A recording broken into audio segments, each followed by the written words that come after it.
with the family. Those are the images that look best. Go get involved. Here's 3 things that I find really help me when making videos with my family from a dad's perspective.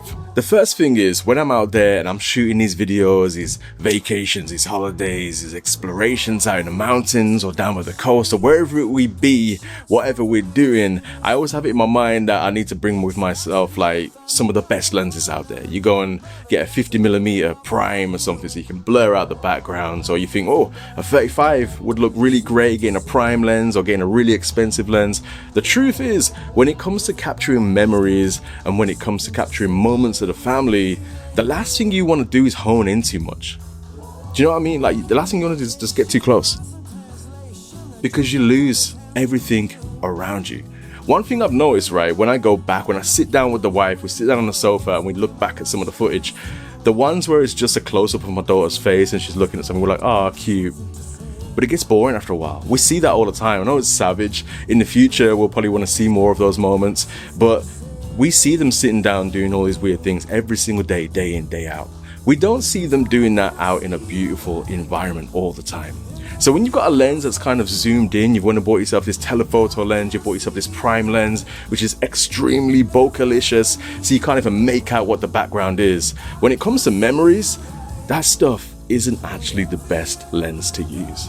If you was to put your kit lens back on the camera, like the amount of times I've used a 20 to 60mm lens on my Lumix S5 Mark II, and I've captured the whole scene. I'm just seeing my kids kind of just enjoying the environment, running around.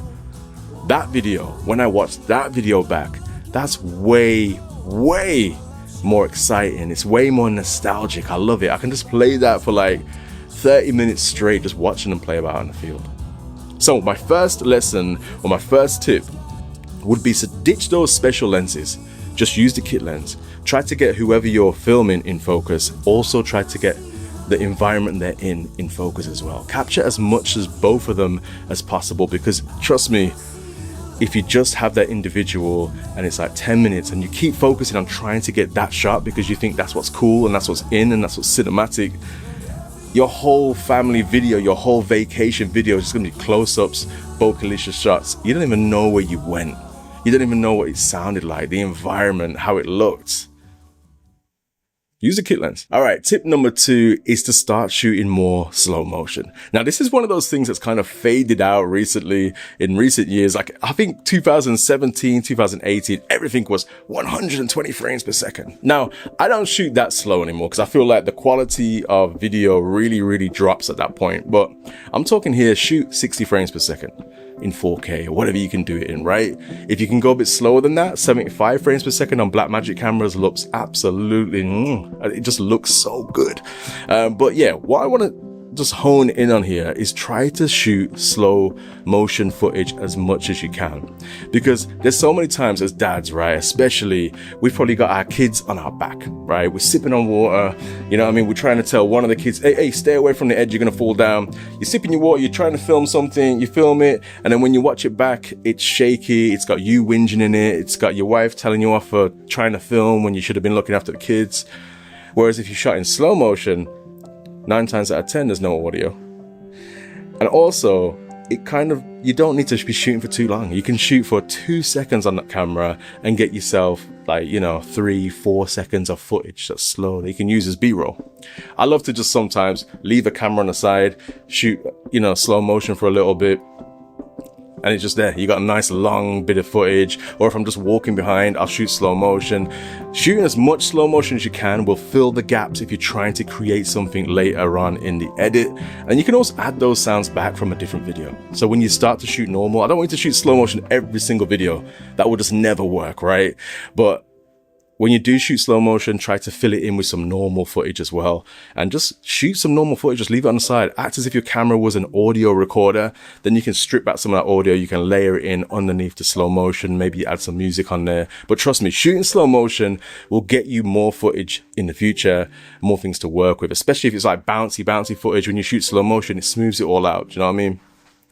Bear that one in mind. All right, and my third final tip for you dads out there is to stick that camera on a tripod. How many times do we watch these videos, these home videos of just the family?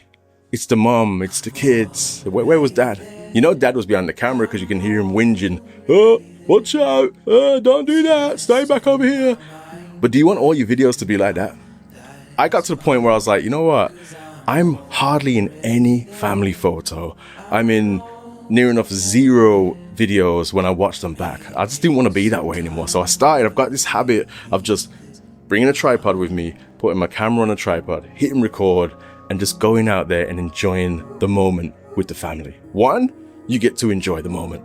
You're not thinking about the camera. Before you know, you realize, oh damn, I've left that camera recording. It's been 15, 20 minutes. You've been playing around. But the footage you've got, especially if you're recording in a high resolution, you can punch in, you can capture that moment, all you and the family, the kids, everyone playing about. You can take screenshots from it, paste it on Instagram. Trust me, put that camera on some sticks, go get involved. Subscribe if you want some more. And if you are going on vacation soon, if you're going on holiday soon, then best of luck. Peace.